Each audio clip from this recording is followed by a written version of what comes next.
Shimmery मरदूद से बोले हुसैन इब्ने अली, पानी जो बंद किया तूने तो क्या होता है।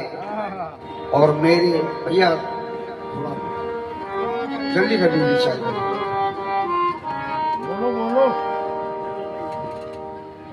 शिमरे मरदूद से बोले हुसैन इब्ने अली, पानी जो बंद किया तूने तो क्या होता है।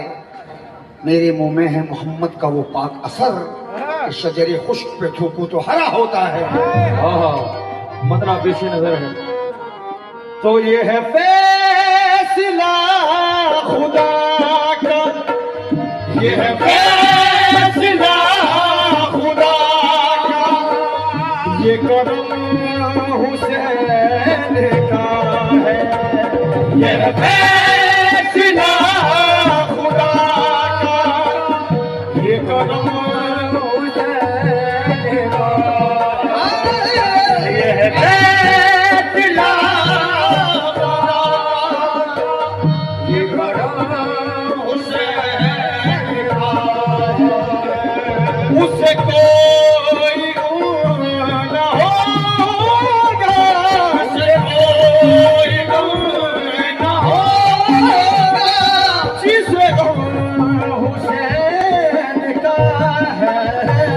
ये है फैसला खुदा का, ये करम हुसैन का है। ये फैसला खुदा का, ये करम हुसैन का है। कसम खुदा की समंदर पे हुक्मरानी है, कसम खुदा की समंदर पे हुक्मरानी है, कसम खुदा की समंदर पे हुक्मरानी है, कसम खुदा की समंदर पे हुक्मरानी है। हुसैन आपकी ठोकर में सारा पानी है।